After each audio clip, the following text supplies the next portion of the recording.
They've almost finished loading our cargo. We should be ready to depart right on schedule. Or so I'm told. Excellent. 'Tis nice to have a smooth beginning to one's journey, at the very least. It's funny.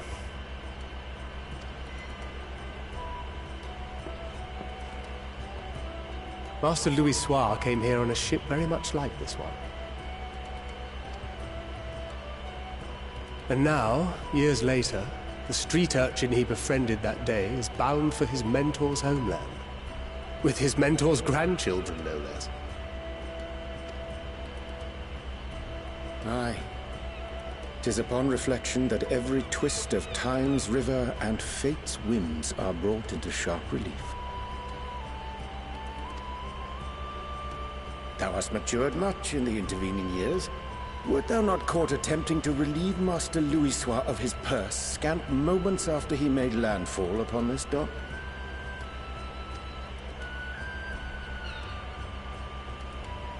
Oh, really? Now that's a tale I'd like to hear.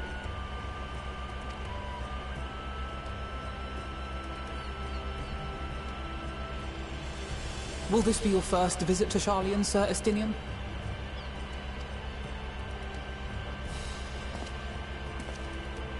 Sir Estinian?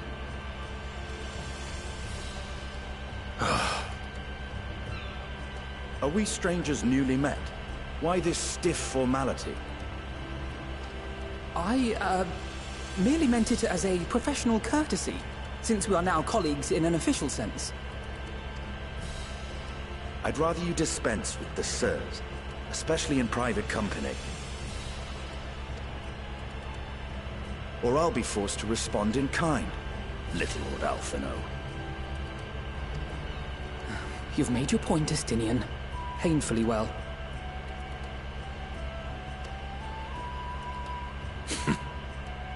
Better.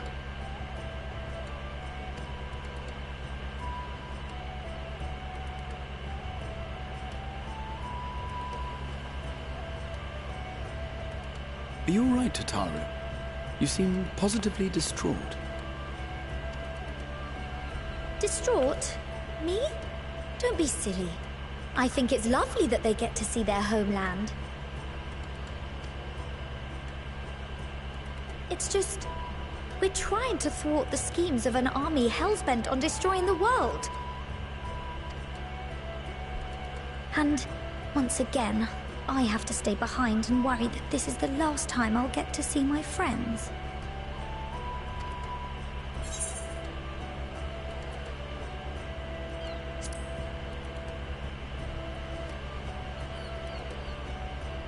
Well, that's hardly comforting.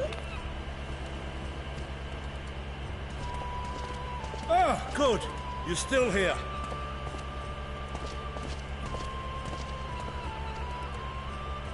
Hori! Coulternay! What brings you all this way?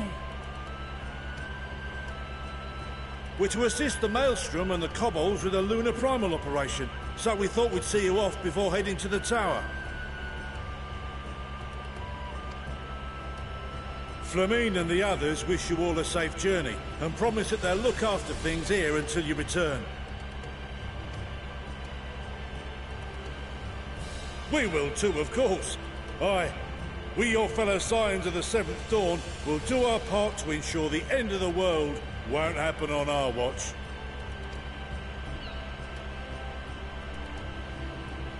We're set to sail! All aboard for Charlian!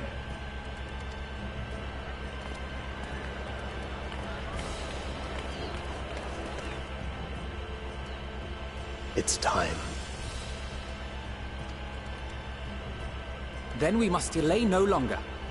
We will contact you the moment we learn aught of value. Wish us luck.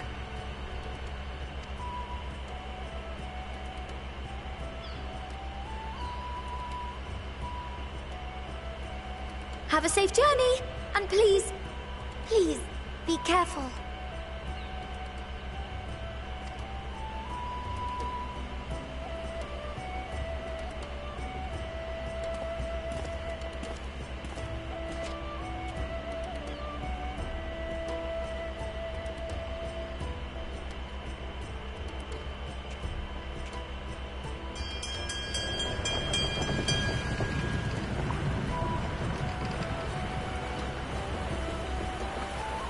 And so you venture forth unto the unknown.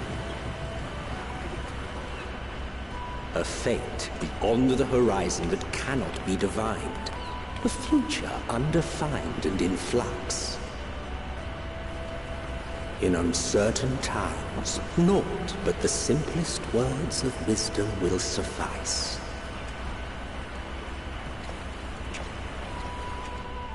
That which lives is destined to die. Love leads to loss. Every beginning has an end.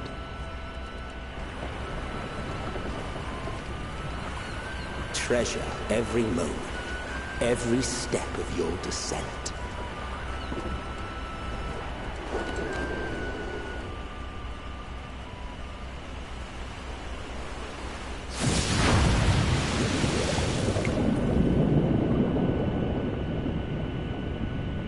And there, in the depths where souls and stars rest, find your truth.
Here.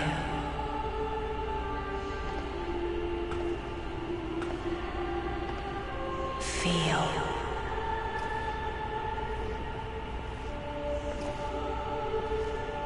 Think.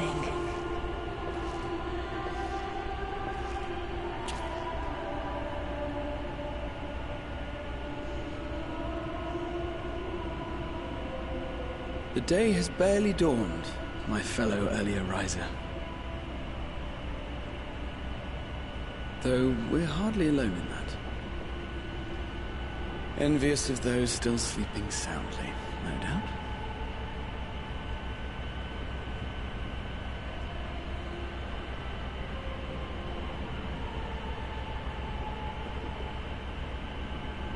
Called out to you, you say?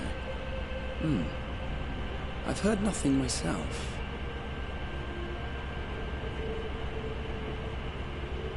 In any case, I dare say the sea air will do you good. Why not join the others on deck? Charlian should be coming into view at any moment.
My voice yet reaches you. I am glad. Hear, feel, think.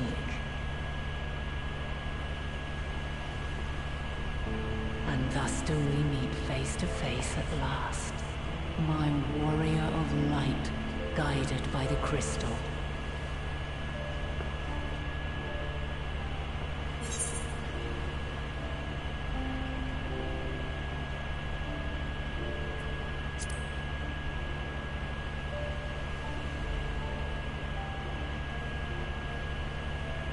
You have visited the first.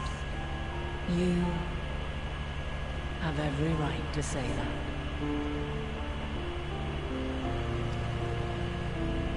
You have gained an understanding of what I truly am, what Eidolon has always been, a primal.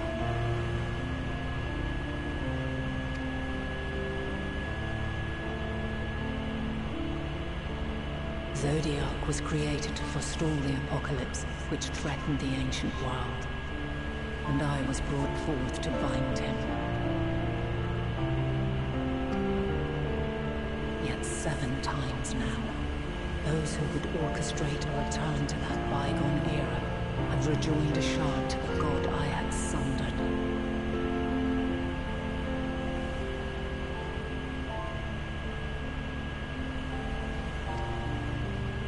The greater his strength grows, the swifter does mine own diminish. The power to draw your mind into the rift betwixt is no longer mine to wield. Yet though it taxes me sorely, I dare not leave these words unsaid.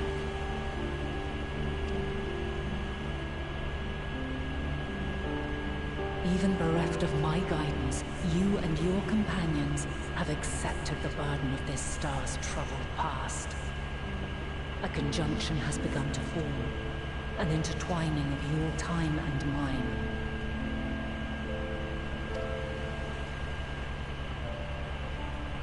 Wheels shudder and turn. Conflict looms, monumental, which will decide the fate of this world and all life upon it.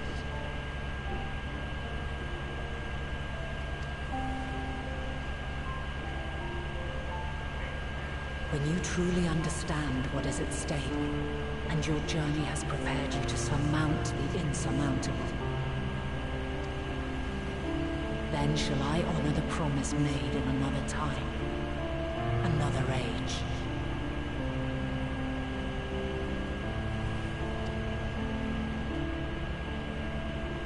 Cast your peepers to the fore, folks. Sharlayan's just over yonder.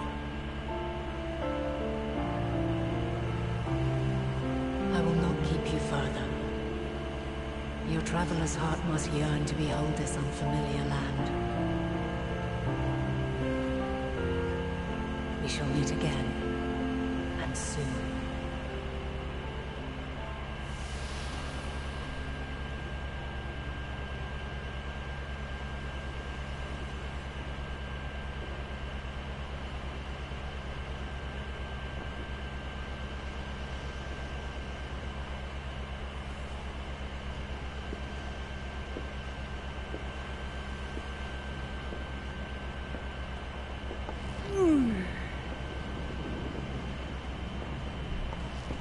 Oh, what a fine morning. Oh, still a bit stiff though.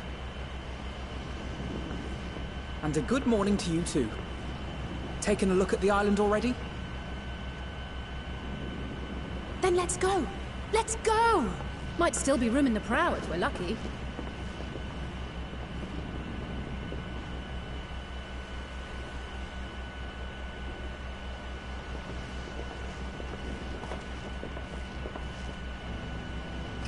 Ah, the sleepers have arisen. There she is. Good old Sharlayan. Oh, I see it.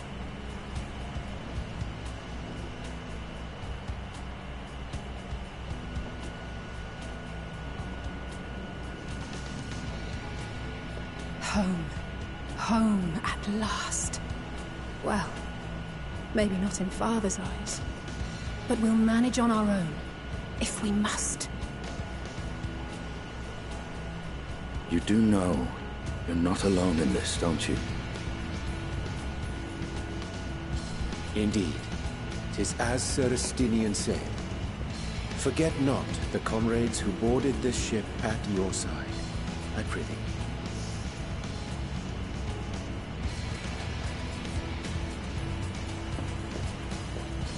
Thank you, my friends. We are ever grateful for your steadfast support. Upon arrival, we will be disembarking into the heart of Sharlayan proper.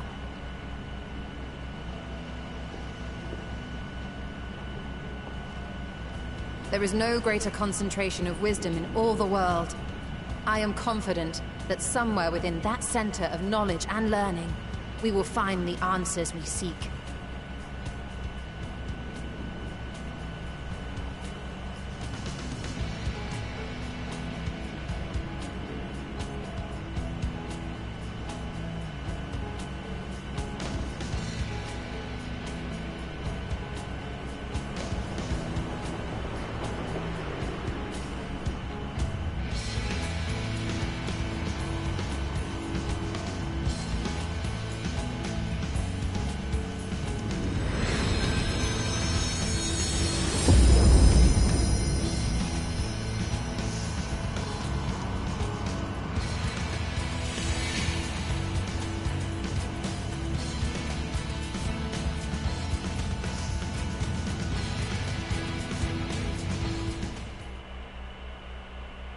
Sharlayan, the solitary island nation of the northern seas. Where under the watchful gaze of Thaliak, patron deity of scholars, academics hoard all manner of knowledge and secrets. Once, they deigned to accept foreign students into a distant colony maintained in the Dravanian hinterlands. How swiftly they abandoned it once the first Garlean boot set hostile foot on Alamegan soil. So averse to the prosecution of war, these men of wisdom, your would-be allies.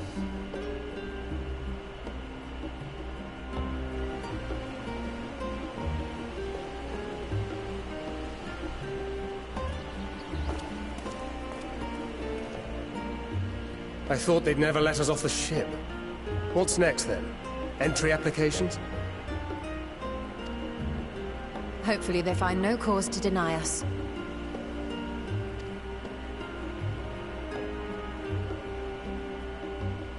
Hasn't Sharlayan all but severed relations with foreign powers? Those of us without direct ties, myself included, may be refused outright. 'Tis true that, as a nation, Sharlayan only forms trade agreements with a select few neutral countries.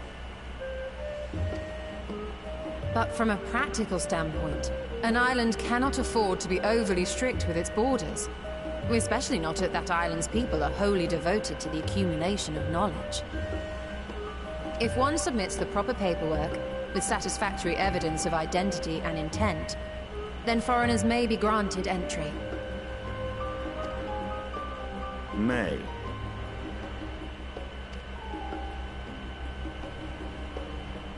Quite. So let us be absolutely clear on these points before we proceed. The immigration officer will ask for your affiliation and your purpose of visit.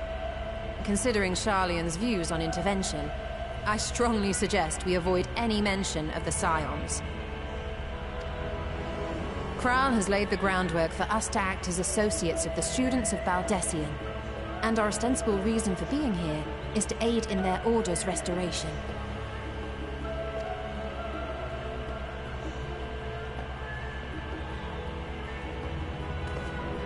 Brahatia, it might expedite our progress should an actual student be seen at the head of our little group. Would you mind leading the way? Of course. The immigration officers were this way, as I recall. Shall we?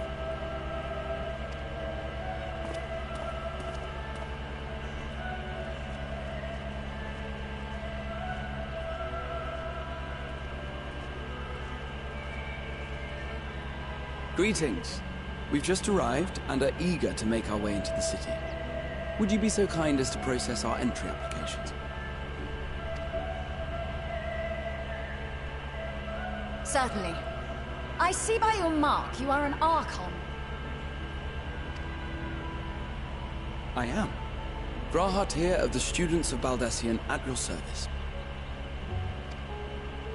I was assigned to an Eorzean survey team, but have returned to assist with the reformation of my order. My associates here will provide additional support.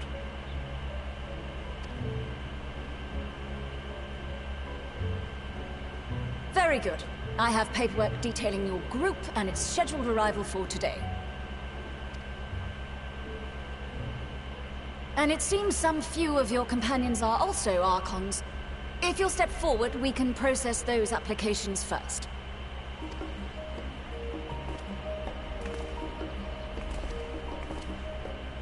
Ishtola rule.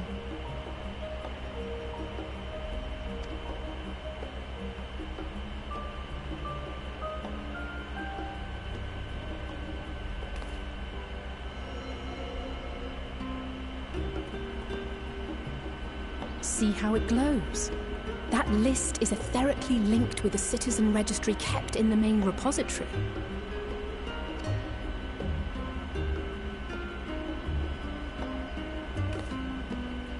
I've confirmed your status as Archons and amended your travel records accordingly.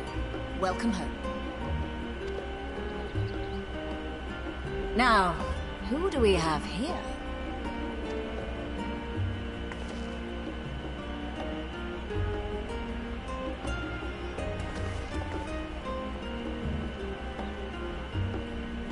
Alphino Leveilleur. And Alize Leveilleur.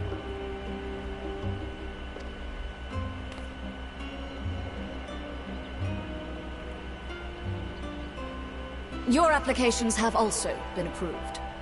Having said that, the streets are abuzz with talk of how House Leveilleur's lord disowned his young progeny.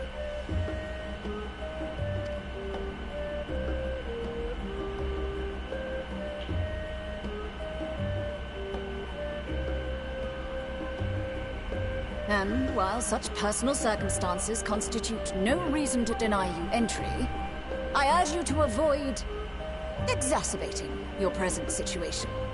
Times are quite troubled enough already.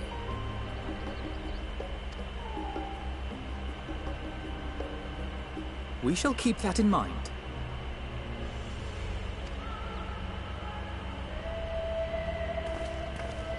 These last two are not Sharlayan natives, but you will find their credentials are in order. An application was made in advance.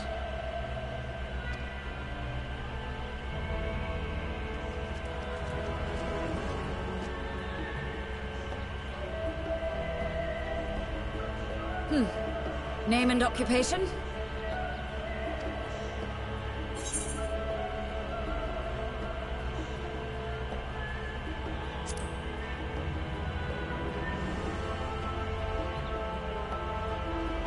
An adventurer. Well, I suppose that is considered a valid calling in your native Eorzea. And it does indeed match the profile provided. You may enter. And you, sir? Justinian Valino, formerly of the Order of the Knights Dragoon in Ishgard. Formerly, at least. And what, pray tell, is your profession now?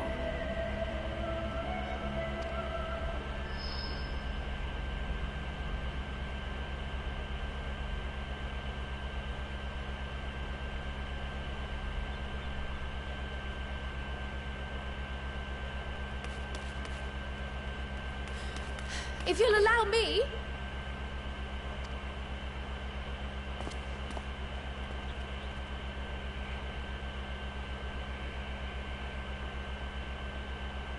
My associate is a mercenary, hired for his strength at arms. Surely you are aware of the dangers we often face on our forays into the wilderness. Mistress Baldessian, if you insist on sponsoring his entry, then so be it. But while I appreciate that desperate times call for desperate measures, I find your choice of company concerning. Be advised that even a single misstep may have severe repercussions for your organization. every confidence in my chosen company, dear and trusted comrades that they are. But I thank you for your concern.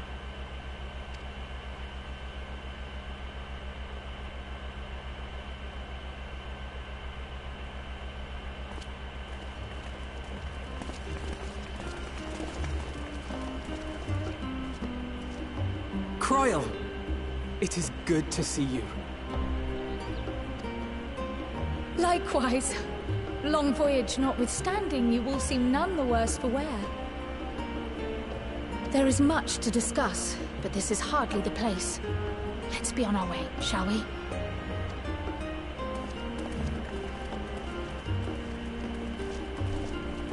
Oh!